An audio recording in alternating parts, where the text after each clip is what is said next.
복내는 충격을 받았습니다. 너희들이 정말 내 자식들이냐? 복내의 목소리가 떨렸습니다. 하지만 준식이는 단호하게 말했습니다.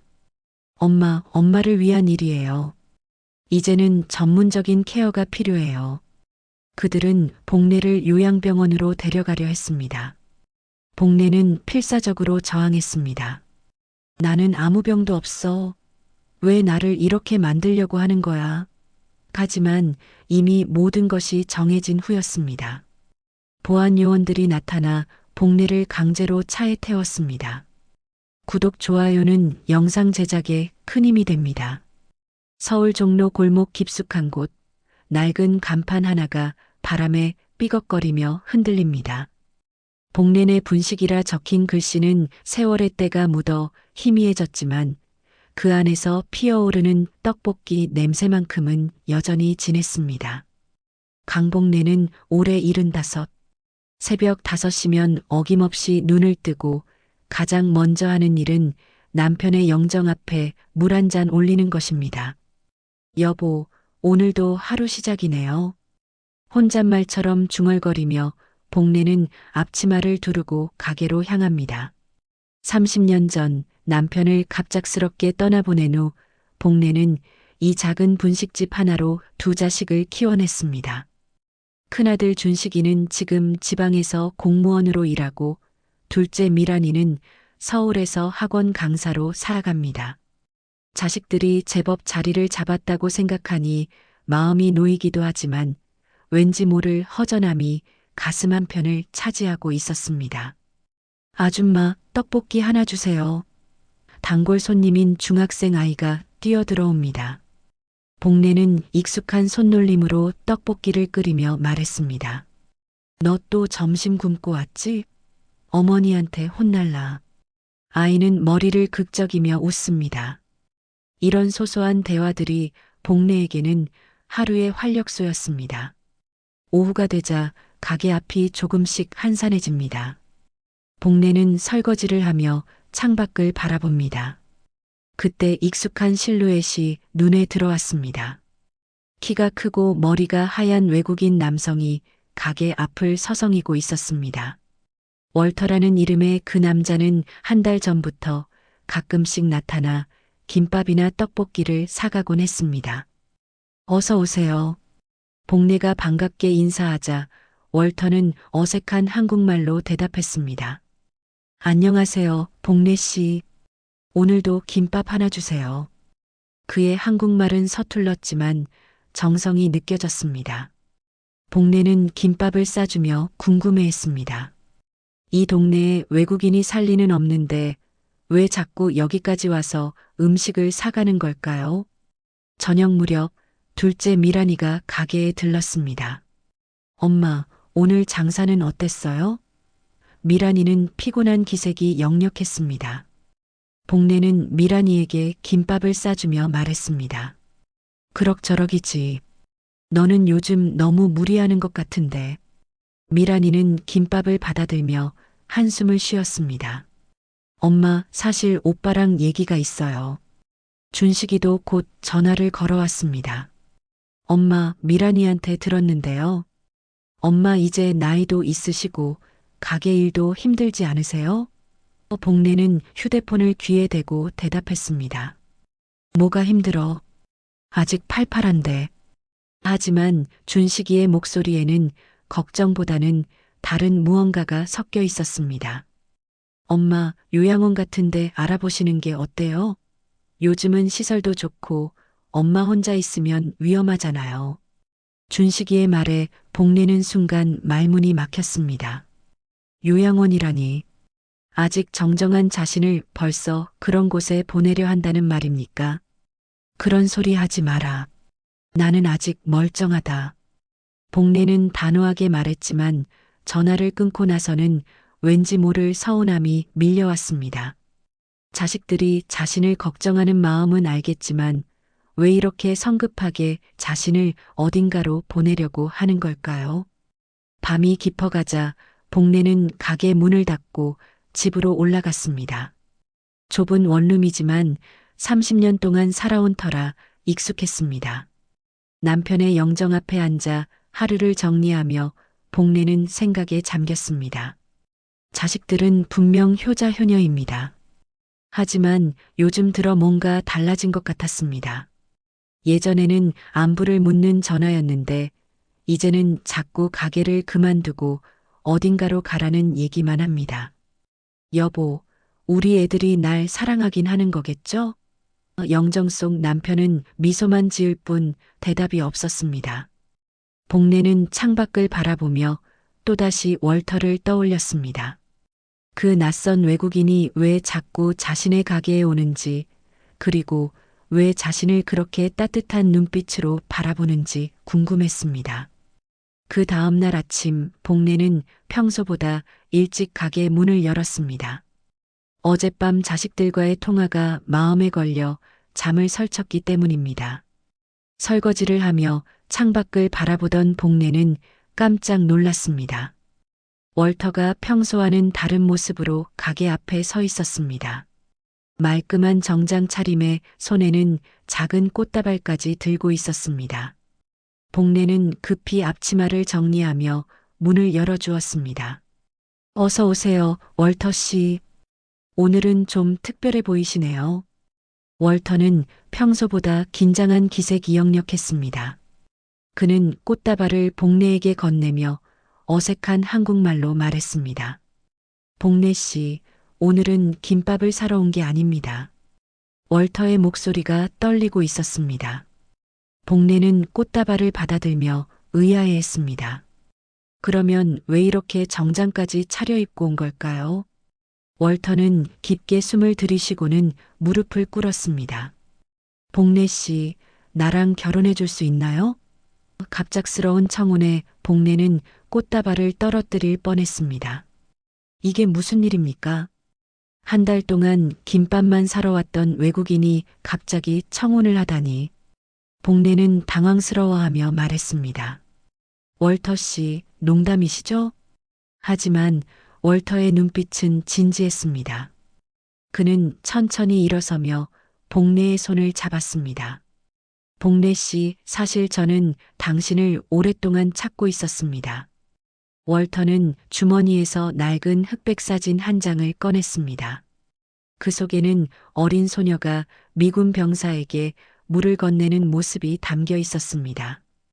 이게 누구인지 아십니까? 복례는 사진을 자세히 들여다보았습니다. 희미하긴 하지만 그 소녀의 얼굴이 낯익었습니다. 순간 오래된 기억이 되살아났습니다. 한국 전쟁 당시 13살이던 자신이 부상당한 미군 병사에게 물을 떠다 준 일이 있었습니다. 설마, 복례의 입에서 놀라움의 탄성이 흘러나왔습니다. 월터는 고개를 끄덕였습니다. 맞습니다. 그때 저를 살려준 소녀가 바로 당신이었습니다. 저는 평생 그 은혜를 잊지 못했고 당신을 찾기 위해 여러 번 한국에 왔습니다. 월터는 계속해서 자신의 이야기를 들려주었습니다. 그는 미국으로 돌아간 후 사업을 시작했고 지금은 상당한 재산을 가진 기업가가 되었다고 했습니다. 하지만 평생 독신으로 살며 오직 복례만을 생각해왔다는 것입니다. 복례 씨, 저와 함께 미국에서 새로운 삶을 시작하지 않으시겠습니까? 월터의 간절한 목소리에 복례는 마음이 흔들렸습니다. 하지만 현실적인 문제들이 머릿속을 스쳐갔습니다. 자식들은 뭐라고 할까요? 그리고 30년 동안 운영해온 이 가게는 어떻게 할까요? 며칠 후 복례는 자식들을 불러 월터의 청혼 이야기를 꺼냈습니다. 준식이와 미란이의 반응은 예상했던 대로였습니다. 엄마, 정신이 나간 거 아니에요? 갑자기 나타난 외국인을 어떻게 믿어요? 준식이는 목소리를 높였습니다. 미란이도 거들었습니다. 엄마, 그 사람이 엄마 재산을 노리고 접근한 거 아닐까요? 요즘 그런 사기꾼들 많다고 하던데. 자식들의 반대에 복례는 서운했습니다. 자신의 행복보다는 재산 걱정부터 하는 모습이 못마땅했습니다. 너희들은 왜 엄마가 행복할 가능성은 생각해 보지 않니? 복례의 목소리에는 섭섭함이 묻어났습니다. 하지만 자식들은 여전히 반대 입장을 굽히지 않았습니다. 준식이는 심지어 엄마가 그런 결정을 내릴 정신 상태가 아니다라고까지 말했습니다. 그날 밤 복례는 깊은 고민에 빠졌습니다. 자식들의 말도 일리가 있었습니다. 하지만 월터의 진심 어린 눈빛과 따뜻한 마음을 느꼈던 것도 사실이었습니다. 무엇보다 지난 30년 동안 오직 자식들만을 위해 살아온 자신에게도 행복할 권리가 있지 않을까요? 이튿날 복례는 월터에게 전화를 걸었습니다. 월터 씨, 결혼하겠습니다. 월터의 기쁨 섞인 목소리가 전화기 너머로 들려왔습니다. 그들은 조용히 혼인신고를 마쳤고 복례는 가게를 정리하기 시작했습니다. 자식들은 끝까지 반대했지만 복례의 의지는 확고했습니다. 엄마, 정말 후회하실 거예요. 미란이는 울먹이며 말했습니다. 하지만 복례는 대답했습니다. 후회는 내가 할 거야. 너희는 너희 인생이나 잘 챙겨라.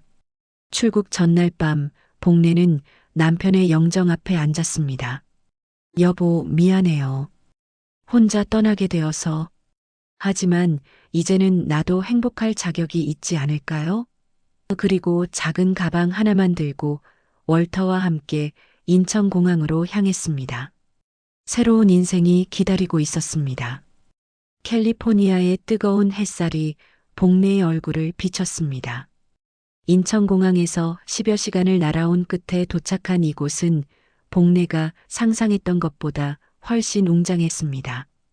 월터가 운전하는 고급 승용차는 끝없이 펼쳐진 포도밭 사이로 달려갔고 마침내 거대한 저택 앞에 멈춰 섰습니다. 복례 씨, 이제 집에 다 왔습니다. 월터는 복례의 손을 잡으며 미소 지었습니다. 복례는 입을 다물지 못했습니다. 서울 종로의 좁은 골목에서 평생을 살았던 자신이 이런 곳에서 살게 될 줄은 꿈에도 몰랐습니다. 저택의 정문에는 이미 여러 명의 사람들이 기다리고 있었습니다. 복례 부인 환영합니다. 단정한 정장을 입은 중년 여성이 다가와 인사했습니다.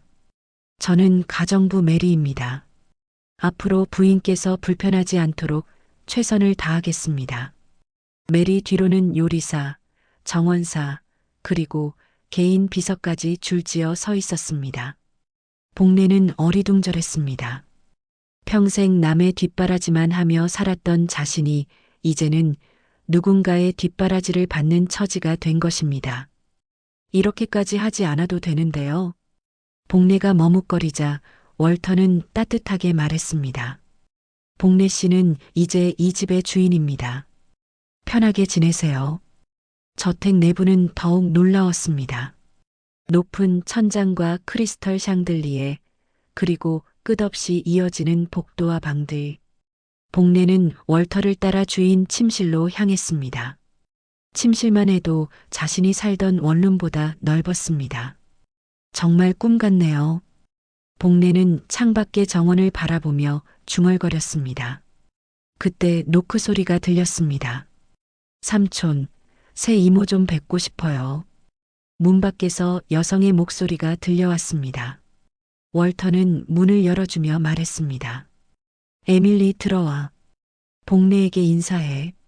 에밀리는 30대 후반으로 보이는 세련된 여성이었습니다. 복례 이모 반갑습니다. 저는 에밀리예요. 삼촌의 조카죠. 에밀리는 완벽한 미소를 지으며 복례에게 다가왔습니다. 하지만 복례는 왠지 모를 어색함을 느꼈습니다. 에밀리의 미소가 진심인지 아닌지 판단하기 어려웠습니다. 앞으로 잘 부탁드려요. 복례가 어색하게 인사하자 에밀리는 고개를 끄덕였습니다. 이모도 새로운 환경에 적응하시느라 힘드시겠어요.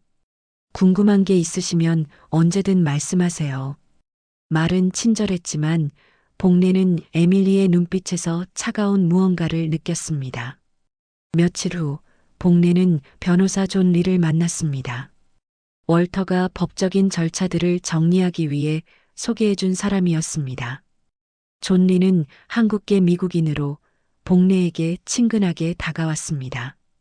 복례 부인, 앞으로 재산 관리나 법적인 문제들을 제가 도와드리겠습니다. 복례는 존 리에게 솔직하게 말했습니다. 사실 이런 일들이 너무 낯설어요. 평생 떡볶이나 끓이며 살았는데 갑자기 이런 큰 재산을 관리하라니 부담스럽습니다. 존 리는 이해한다는 듯 고개를 끄덕였습니다. 천천히 배워가시면 됩니다. 월터 회장님께서 부인을 많이 신뢰하고 계세요. 한 달이 지나자 복례는 어느 정도 새로운 생활에 적응했습니다. 하지만 마음 한편으로는 늘 불안했습니다. 이 모든 것이 너무 꿈 같아서 언제 깨어날지 모른다는 생각이 들었습니다. 그러던 어느 날 뜻밖의 손님이 찾아왔습니다. 엄마, 현관에서 익숙한 목소리가 들려왔습니다. 복례는 깜짝 놀라며 뛰어나갔습니다. 큰아들 준식이가 서 있었습니다. 준식아, 너 어떻게 여기까지? 복례는 반가우면서도 당황스러웠습니다. 준식이는 피곤한 기색이 역력했습니다. 엄마, 걱정되어서 왔어요. 건강은 괜찮으세요? 하지만 준식이의 눈빛은 복례보다는 저택의 화려함에 더 집중되어 있었습니다. 복례는 준식이를 거실로 안내하며 말했습니다. 월터가 정말 잘해줘. 걱정하지 마. 하지만 준식이의 관심사는 다른 곳에 있었습니다. 엄마, 혹시 재산 분할 같은 건 어떻게 되는 거예요? 법적으로 정리해 놓으신 게 있나요? 복례는 순간 당황했습니다. 아들이 자신의 안부보다 재산에 더 관심이 있다는 사실이 서운했습니다. 그런 건 아직 생각해 보지 않았어. 복례가 대답하자 준식이는 조금 답답해하는 표정을 지었습니다. 엄마, 그래도 미리 정리해 두시는 게 좋을 것 같은데요. 나중에 문제 생기면 곤란하잖아요. 복례는 아들의 말에 마음이 복잡해졌습니다. 그날 저녁 에밀리가 복례를 찾아왔습니다. 이모, 오늘 아들분이 다녀가셨다면서요? 에밀리는 의미심장한 미소를 지으며 말했습니다. 가족이 걱정하는 마음은 이해하지만 조금 이상하지 않나요? 이모 안부보다는 다른 것에 더 관심이 있어 보이던데요.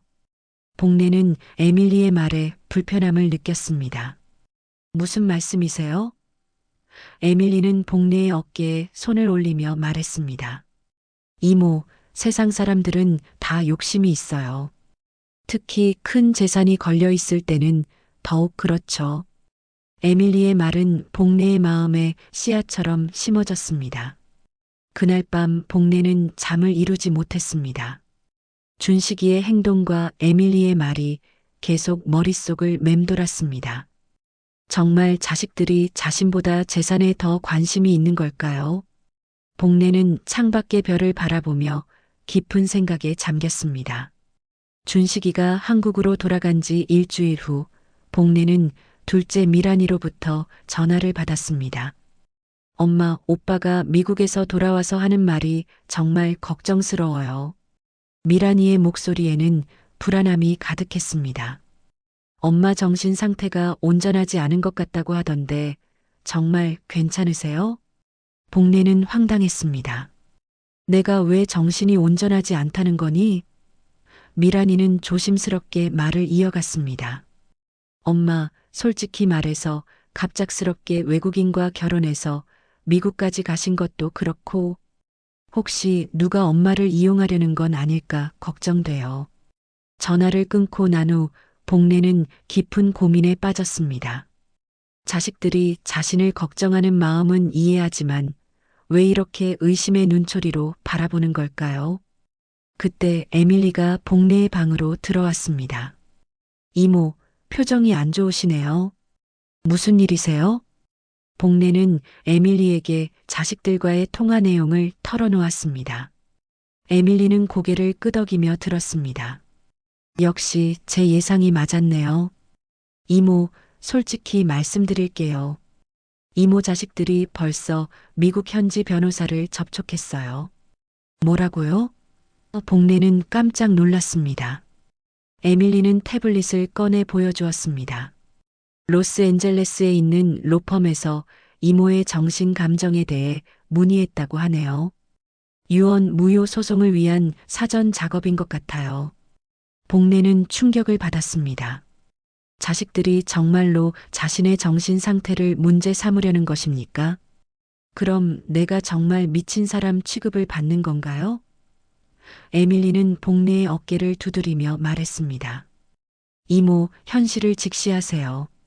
당신 자식들이 당신을 사랑하는 게 아니라 당신이 죽기를 바라고 있다는 거 정말 모르시는 건 아니죠? 에밀리의 말은 복례의 가슴을 철렁하게 만들었습니다. 설마 자식들이 정말로 그런 마음을 가지고 있을까요? 하지만 최근의 행동들을 돌이켜보니 에밀리의 말이 전혀 틀린 것 같지 않았습니다. 요양원에 보내려 했던 것도 재산 분할을 묻는 것도 모든 것이 하나로 연결되는 것 같았습니다. 그날 밤 복례는 월터에게 자신의 고민을 털어놓았습니다. 월터, 정말 내가 잘못 생각하는 걸까요? 우리 애들이 날 사랑하긴 하는 거겠죠? 월터는 복례의 손을 잡으며 말했습니다. 복례, 당신은 평생 자식들만을 위해 살았어요. 이제는 당신 자신을 위해 살아도 됩니다. 며칠 후 더 충격적인 소식이 들려왔습니다. 미란이가 직접 미국으로 건너온 것입니다. 공항에서 복례를 만난 미란이는 평소와 다른 모습이었습니다. 엄마, 이번에는 제대로 얘기해야겠어요. 미란이의 목소리에는 단호함이 묻어 있었습니다. 미란이는 복례를 로스앤젤레스 시내의 한 카페로 데려갔습니다. 엄마, 변호사 선생님이 기다리고 계세요. 카페 안에는 정장을 입은 중년 남성이 앉아 있었습니다. 안녕하세요, 복례 부인. 저는 변호사 로버트 김입니다. 로버트 김은 복례에게 서류들을 내밀었습니다. 부인의 정신 상태에 대한 감정을 받아보시는 게 어떨까요? 최근 중요한 결정들을 내리셨는데 나중에 법적 문제가 생길 수 있거든요. 복례는 서류를 보며 어리둥절했습니다.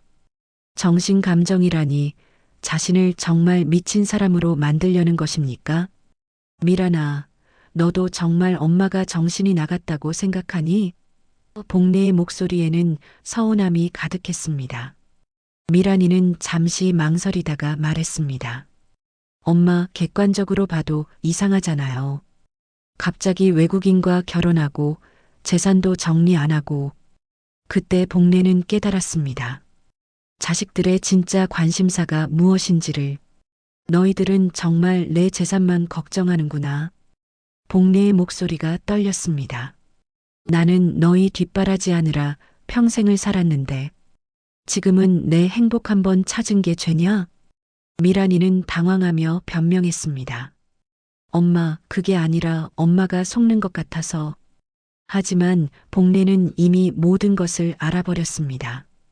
자식들이 자신을 사랑하는 것이 아니라 자신의 재산을 사랑한다는 사실을 말입니다. 복례는 자리에서 일어났습니다. 미란아, 엄마는 아직 정정해. 그리고 내 인생은 내가 결정할 거야. 카페를 나서며 복례는 마음속으로 외쳤습니다. 이제 더 이상 자식들의 눈치를 보며 살지 않겠다고. 하지만 집으로 돌아오는 길에 복례는 불안했습니다. 정말로 자식들이 자신을 상대로 법적 조치를 취할까요? 그리고 월터는 이 모든 상황을 어떻게 받아들일까요? 복례는 앞으로 닥칠 일들이 두려웠습니다. 그날 밤 월터가 갑자기 가슴을 움켜쥐며 쓰러졌습니다. 월터, 복례는 급히 구급차를 불렀습니다. 병원으로 가는 구급차 안에서 복례는 월터의 손을 꽉 잡고 기도했습니다. 제발 아무 일 없기를. 이제 겨우 찾은 행복을 잃고 싶지 않다고. 병원에서 의사는 급성 심근경색이라고 진단했습니다. 다행히 생명에는 지장이 없지만 당분간 안정이 필요하다고 했습니다. 복례는 월터의 병실을 지키며 밤을 새웠습니다. 하지만 복례는 몰랐습니다. 이 순간에도 자신을 둘러싼 음모가 점점 조여들고 있다는 사실을. 월터가 병원에 입원한 지 사흘째 되는 날, 복례는 충격적인 소식을 들었습니다. 월터가 의식을 잃은 사이에 유언장을 수정했다는 소문이 병원 내에 퍼지기 시작한 것입니다. 복례는 이해할 수 없었습니다. 의식을 잃은 사람이 어떻게 유언장을 수정할 수 있단 말입니까? 복례 이모, 걱정이 많으시겠어요. 에밀리가 병원 복도에서 복례에게 다가왔습니다. 하지만 에밀리의 표정에는 평소의 친근함 대신 차가운 무언가가 스며 있었습니다. 삼촌 상태가 생각보다 심각한 것 같던데요. 복례는 에밀리의 말투가 이상하다고 느꼈습니다. 월터는 의사 말로는 회복될 거라고 했는데요. 에밀리는 의미심장한 미소를 지으며 말했습니다. 그래도 만약의 경우를 대비해서 준비는 해두시는 게 좋을 것 같아요. 특히 법적인 문제들 말이에요. 그때 간병인이 복례에게 다가왔습니다. 부인, 환자분이 깨어나셨어요. 복례는 급히 병실로 뛰어갔습니다. 월터는 산소 마스크를 쓴 채 힘겹게 눈을 떴습니다. 복례. 월터의 목소리는 가늘고 약했습니다. 월터, 괜찮아요. 의사 선생님이 회복될 거라고 했어요. 복례는 월터의 손을 잡으며 눈물을 흘렸습니다. 월터는 힘겹게 고개를 끄덕이며 말했습니다. 복례, 내 책상 서랍에 금고 열쇠가. 월터의 말이 끝나기도 전에 의식을 잃었습니다. 의료진이 급히 응급처치를 시작했고 복례는 병실 밖으로 나와야 했습니다. 복도에서 기다리던 복례에게 준식이와 미란이가 나타났습니다. 엄마, 월터 할아버지 상태가 어때요? 준식이의 목소리에는 걱정보다는 다른 감정이 섞여 있었습니다. 의사들이 최선을 다하고 있어. 복례가 대답하자 미란이가 조심스럽게 말했습니다. 엄마, 혹시 유언장 같은 건 어떻게 되어 있는지 아세요? 복례는 순간 화가 났습니다. 월터가 생사를 오가는 상황에서도 유언장 얘기부터 하다니. 너희들은 정말 그것밖에 관심이 없구나. 복례의 목소리가 떨렸습니다. 준식이는 변명하듯 말했습니다. 엄마, 그게 아니라 나중에 법적 문제가 생기면 곤란하잖아요. 하지만 복례는 더 이상 자식들의 말을 듣고 싶지 않았습니다. 그날 밤 월터가 세상을 떠났습니다. 복례는 월터의 손을 잡고 오열했습니다. 겨우 찾은 행복이 이렇게 짧게 끝날 줄은 몰랐습니다. 월터, 미안해요. 내가 더 일찍 당신을 만났어야 했는데. 복례의 슬픔은 끝이 없었습니다. 장례식 다음 날 복례에게 더 큰 충격이 기다리고 있었습니다. 에밀리와 준식이, 미란이가 함께 복례를 찾아온 것입니다. 복례 이모, 죄송하지만 중요한 얘기가 있어요. 에밀리의 목소리는 차가웠습니다. 사실 삼촌이 돌아가시기 전에 의사들과 상담을 했어요. 이모의 정신 상태에 대해서 말이에요. 에밀리는 서류를 꺼내며 말했습니다. 의사 소견으로는 이모가 치매 초기 증상을 보인다고 하네요. 복례는 어이가 없었습니다. 무슨 소리예요? 나는 멀쩡해요. 하지만 준식이가 거들었습니다. 엄마, 객관적으로 봐도 최근 행동들이 이상했잖아요. 갑작스럽게 결혼하시고 재산 관리도 제대로 못하시고. 미란이도 눈물을 흘리며 말했습니다. 엄마, 우리도 이러고 싶지 않아요. 하지만 엄마를 보호하기 위해서는 어쩔 수 없어요. 복례는 자식들이 자신을 배신했다는 사실에 충격을 받았습니다. 법원에서 보호자 선임 결정이 났어요. 에밀리가 차가운 목소리로 말했습니다. 앞으로 이모의 재산은 저와 이모 자식들이 공동으로 관리하게 됩니다. 복례는 이 모든 것이 꿈이기를 바랐습니다. 자신의 자식들이 낯선 사람과 손을 잡고 자신을 배신할 줄은 몰랐습니다. 너희들이 정말 내 자식들이냐? 복례의 목소리가 떨렸습니다. 하지만 준식이는 단호하게 말했습니다. 엄마를 위한 일이에요. 이제는 전문적인 케어가 필요해요. 그들은 복례를 요양병원으로 데려가려 했습니다. 복례는 필사적으로 저항했습니다. 나는 아무 병도 없어. 왜 나를 이렇게 만들려고 하는 거야? 하지만 이미 모든 것이 정해진 후였습니다. 보안 요원들이 나타나 복례를 강제로 차에 태웠습니다. 요양병원에 도착한 복례는 작은 병실에 갇혔습니다. 이제 당신은 아무 권리도 없어요. 간병인이 문을 잠그며 말했습니다. 복례는 창밖을 바라보며 절망했습니다. 평생 자식들을 위해 살았는데 결국 이런 배신을 당하게 될 줄은 몰랐습니다. 그날 밤 복례는 홀로 울었습니다. 나는 누구 위해 살아온 인생이었을까? 내가 이토록 하찮은 존재였단 말이냐? 복례의 마음은 산산조각 났습니다. 하지만 그때 문득 월터가 마지막에 한 말이 떠올랐습니다. 책상 서랍에 금고 열쇠 말입니다. 복례는 주머니를 뒤졌습니다. 다행히 월터가 건넨 작은 열쇠가 아직 있었습니다. 복례는 이 열쇠가 자신의 마지막 희망일지도 모른다는 생각이 들었습니다. 하지만 지금 당장은 이곳에서 나갈 방법이 없었습니다. 복례는 창밖의 별을 바라보며 다짐했습니다. 언젠가는 이곳에서 나가서 진실을 밝히겠다고, 그리고 자신을 배신한 사람들에게 대가를 치르게 하겠다고. 복례의 눈에는 포기 대신 의지가 타오르고 있었습니다. 요양병원에서 일주일을 보낸 복례는 기회를 엿보고 있었습니다. 매일 같은 시간에 간병인들이 교대를 하는 틈을 노려 탈출할 계획을 세우고 있었습니다.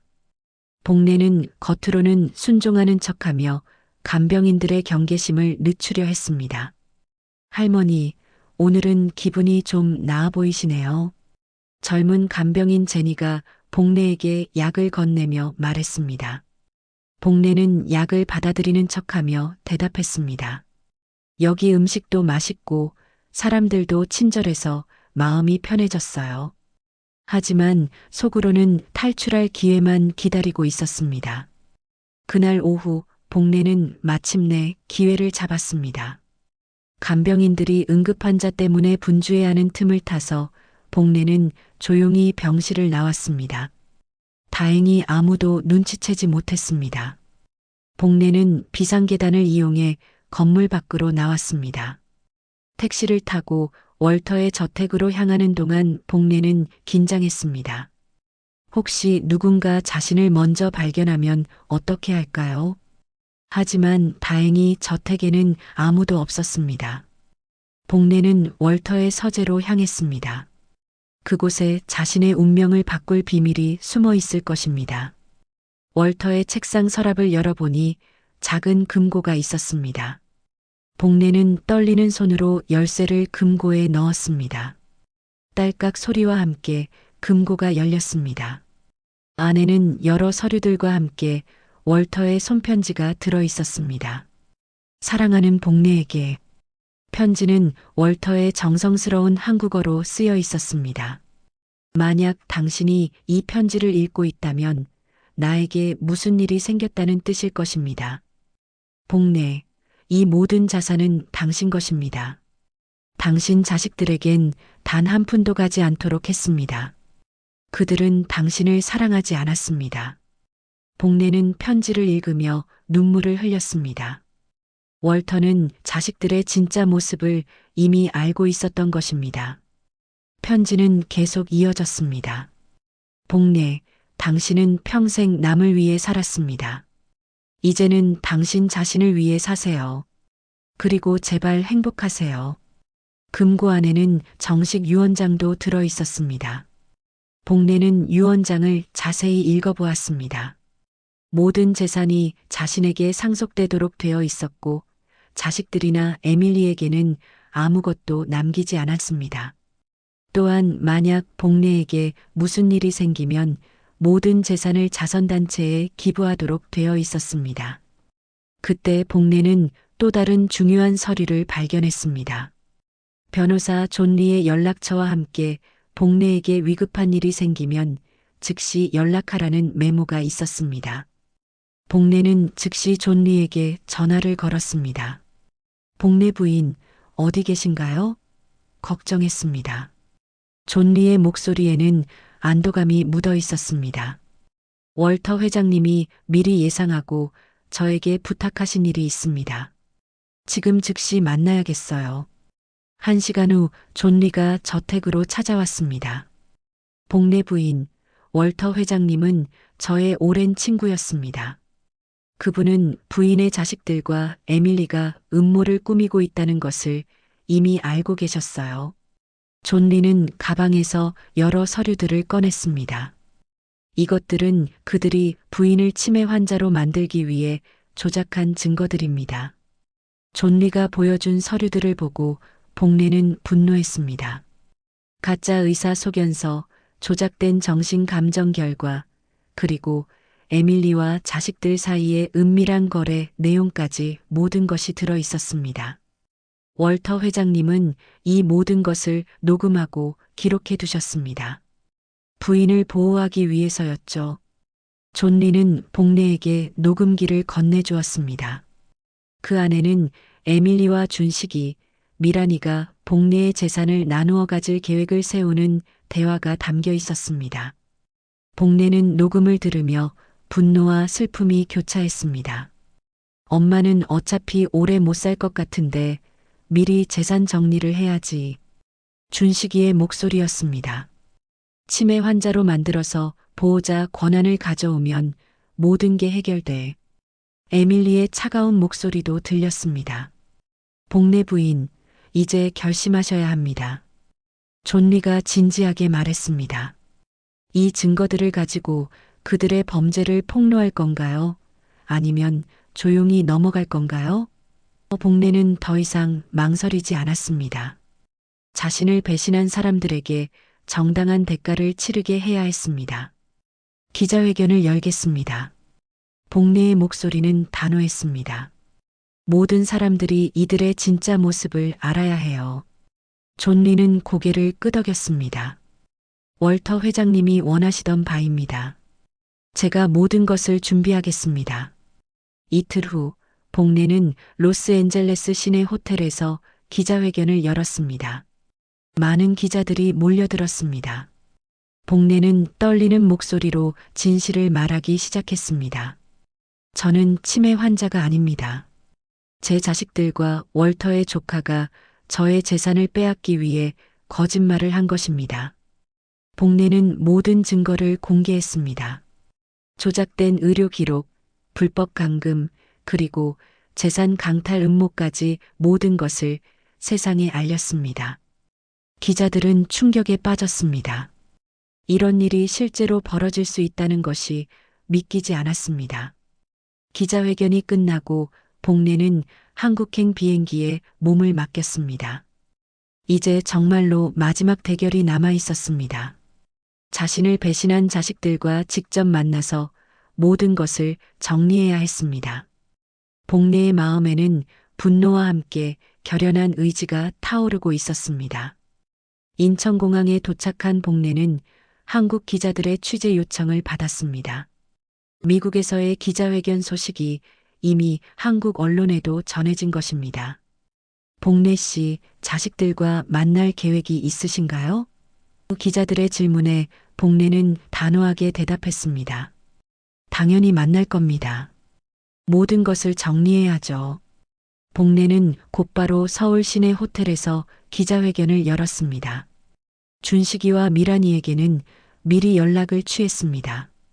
너희들을 공개석상에서 만나겠다. 나를 배신한 대가를 치르게 해주겠다. 복례의 목소리에는 더 이상 자애로운 어머니의 모습이 아닌 단호한 의지가 담겨 있었습니다. 기자회견장에는 수많은 기자들과 시민들이 몰려들었습니다. 복례는 단상에 올라서며 깊은 숨을 쉬었습니다. 평생 남의 뒷바라지만 하며 살았던 자신이 이렇게 많은 사람들 앞에 서게 될 줄은 몰랐습니다. 안녕하세요. 저는 강복래입니다. 오늘 이 자리에 선 이유는 진실을 말하기 위해서입니다. 복래의 목소리가 울렸습니다. 제 자식들이 저를 치매 환자로 몰아 재산을 빼앗으려 했던 모든 진실을 말하겠습니다. 회장 뒤편에서 준식이와 미란이가 들어왔습니다. 그들의 얼굴은 창백했습니다. 복래는 모든 증거를 하나씩 공개했습니다. 이것은 제 아들 준식이가 미국 변호사와 나눈 대화 녹음입니다. 스피커에서 준식이의 목소리가 흘러나왔습니다. 엄마를 치매 환자로 만들어서 재산 관리권을 가져와야 합니다. 회장이 술렁였습니다. 이것은 제 딸 미란이가 가짜 의료진과 짜고 조작한 진단서입니다. 복래는 서류를 들어 올렸습니다. 그리고 이것은 월터의 조카 에밀리가 제 자식들과 재산 분할 계획을 세운 증거입니다. 하나씩 폭로될 때마다 준식이와 미란이는 더욱 움츠러들었습니다. 복래는 마이크 앞에서 자식들을 직시했습니다. 내가 너희를 낳고 키웠지만 더는 나를 부모로 생각하지 않는 너희를 용서할 수 없다. 복래의 목소리에는 깊은 상처와 분노가 섞여 있었습니다. 너희들은 내가 죽기만을 기다렸구나. 준식이가 앞으로 나왔습니다. 그의 얼굴에는 눈물이 흘러내리고 있었습니다. 엄마. 준식이는 무릎을 꿇었습니다. 엄마, 미안해요. 정말 미안해요. 준식이의 목소리가 떨렸습니다. 저도 몰랐어요. 우리가 얼마나 어리석었는지. 나도 돈보다 엄마가 먼저였어요. 그냥 두려웠어요. 엄마가 낯선 사람에게 속는 것 같아서. 준식이는 흐느끼며 말했습니다. 하지만 결국 엄마를 가장 아프게 한 건 저였네요. 정말 죄송해요, 엄마. 미란이도 울면서 앞으로 나왔습니다. 엄마, 저도 정말 잘못했어요. 처음에는 정말 엄마를 걱정하는 마음이었는데 언제부터인가 재산에만 신경 쓰게 됐어요. 미란이는 복래의 발밑에 무릎을 꿇었습니다. 엄마의 행복보다 제 욕심이 앞섰어요. 복래는 자식들의 사과를 듣고 있었지만 마음은 복잡했습니다.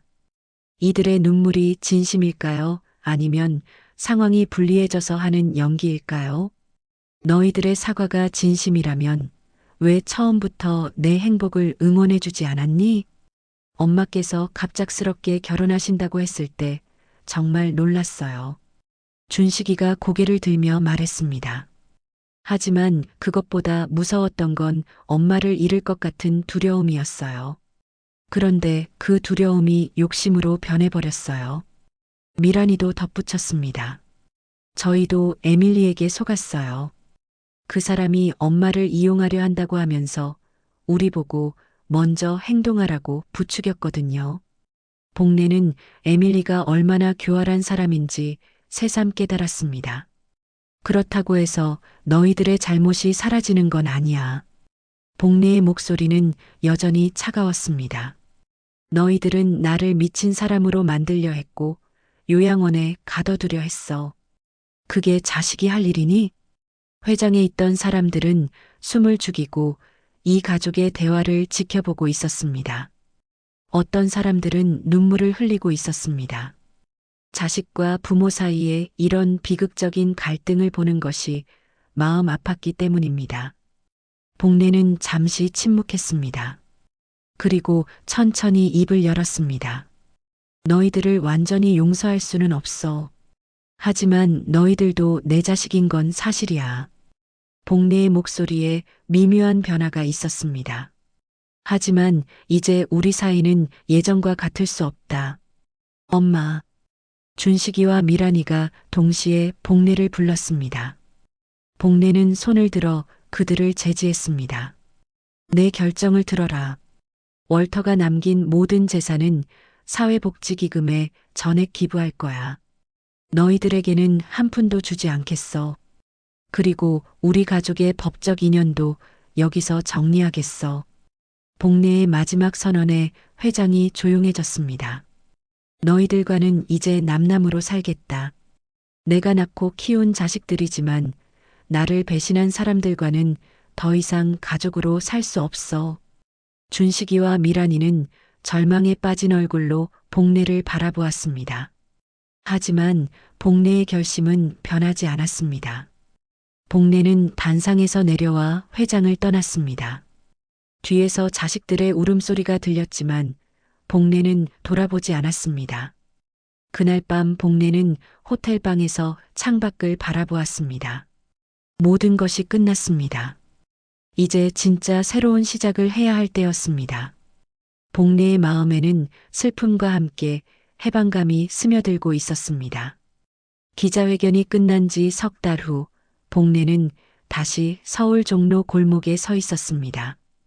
예전에 분식집이 있던 자리에는 이제 작은 북카페가 들어섰습니다. 월터의 책방이라는 간판이 따뜻한 햇살을 받으며 반짝이고 있었습니다. 복례는 카페 안을 정리하며 미소 지었습니다. 벽 한편에는 월터의 흑백 사진이 걸려 있었습니다. 한국 전쟁 당시 젊은 군인이었던 월터의 모습과 복례와 함께 찍은 마지막 사진이 나란히 놓여 있었습니다. 월터, 이렇게 새 출발을 해요. 문을 여는 첫날 예상보다 많은 사람들이 찾아왔습니다. 대부분은 복례의 이야기를 신문이나 텔레비전에서 본 사람들이었습니다. 할머니, 정말 용기 있으시네요. 젊은 여성이 복례에게 말했습니다. 저도 할머니처럼 용감해지고 싶어요. 복례는 고개를 저었습니다. 용감한 게 아니에요. 그냥 더 이상 속지 않겠다고 결심한 거예요. 복례는 따뜻한 차를 우리며 말했습니다. 사랑이란 결국 내가 나를 사랑할 줄 알아야 가능한 일이더라고요. 북카페는 곧 동네 아이들의 쉼터가 되었습니다. 학교를 마치고 온 초등학생들이 숙제를 하고 중학생들은 친구들과 이야기를 나누었습니다. 복례는 아이들에게 책을 읽어주고 간식을 나누어 주었습니다. 예전 분식집에서 떡볶이를 사 먹던 아이들도 가끔 들렀습니다. 할머니, 왜 가게 이름을 월터라고 지으셨어요? 호기심 많은 아이가 물었습니다. 복례는 월터의 사진을 가리키며 말했습니다. 이분은 할머니에게 진짜 사랑이 뭔지 가르쳐 주신 분이에요. 남을 위해서만 사는 게 사랑이 아니라 나 자신도 소중히 여기는 게 진짜 사랑이라고요. 어느 날 오후 복례는 예상치 못한 방문객을 맞았습니다. 준식이었습니다. 그는 문 앞에서 한참을 망설이다가 들어왔습니다. 엄마. 준식이는 조심스럽게 복례를 불렀습니다. 복례는 차분하게 그를 바라보았습니다. 앉으세요. 복례는 손님에게 하듯 정중하게 말했습니다. 준식이는 어색하게 자리에 앉았습니다. 엄마, 어떻게 지내세요? 준식이의 목소리에는 미안함과 그리움이 섞여 있었습니다. 보시다시피 잘 지내고 있어요. 복례는 준식이에게 차를 내주었습니다. 북카페 운영이 어떤가요? 준식이가 물었습니다. 복례는 주변을 둘러보며 말했습니다. 행복해요. 평생 이렇게 제 뜻대로 살아본 게 처음이거든요. 준식이는 복례의 말에 마음이 아팠습니다. 엄마, 정말 저희를 용서할 수 없으세요? 복례는 잠시 생각했습니다. 용서와 관계 회복은 다른 문제예요. 당신들이 저지른 일은 용서할 수 있어요. 하지만 예전처럼 지낼 수는 없어요. 저는 이제 강복례라는 한 사람으로 살고 싶어요. 복례의 목소리는 담담했습니다. 누군가의 어머니, 누군가의 아내가 아닌 그냥 저 자신으로요. 준식이는 고개를 끄덕였습니다. 어머니의 선택을 이해한다는 표정이었습니다. 그래도 가끔 이렇게 차 한 잔 마시러 와도 될까요? 준식이가 조심스럽게 물었습니다. 복례는 미소 지었습니다. 손님으로서라면 언제든 환영이에요. 준식이는 쓸쓸한 미소를 지으며 일어났습니다. 엄마 건강하세요. 준식이가 떠난 후 복례는 월터의 사진을 바라보았습니다. 월터, 제대로 된 선택인 것 같죠? 사진 속 월터는 여전히 따뜻한 미소를 짓고 있었습니다. 복례는 그 미소에서 위로를 받았습니다. 저녁이 되자 복례는 카페 문을 닫고 혼자만의 시간을 가졌습니다. 조용한 카페에서 책을 읽고 월터가 좋아했던 클래식 음악을 들었습니다. 이런 평온한 일상이 복례에게는 가장 큰 행복이었습니다. 어느 날 미란이도 카페를 찾았습니다. 그녀는 아들 손을 잡고 왔습니다. 할머니, 안녕하세요. 아이가 복례에게 인사했습니다. 복례는 아이를 보며 마음이 복잡했습니다. 손자이지만 이제는 그냥 어린 손님일 뿐이었습니다. 어서 와요.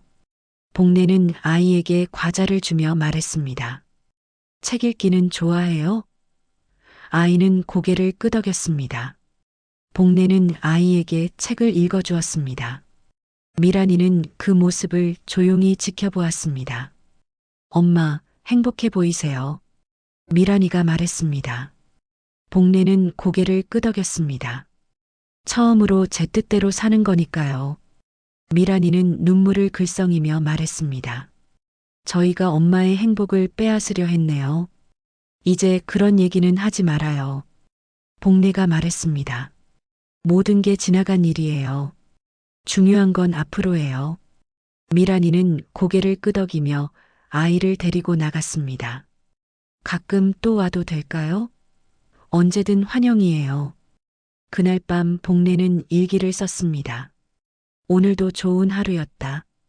아이들이 와서 책을 읽어달라고 했고 동네 어르신들과 차를 마시며 이야기를 나누었다. 월터가 옆에 있었다면 좋아했을 것 같다.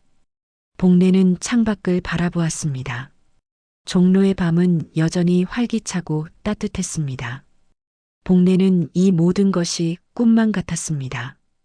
75의 나이에 새로운 인생을 시작하게 될 줄은 몰랐습니다.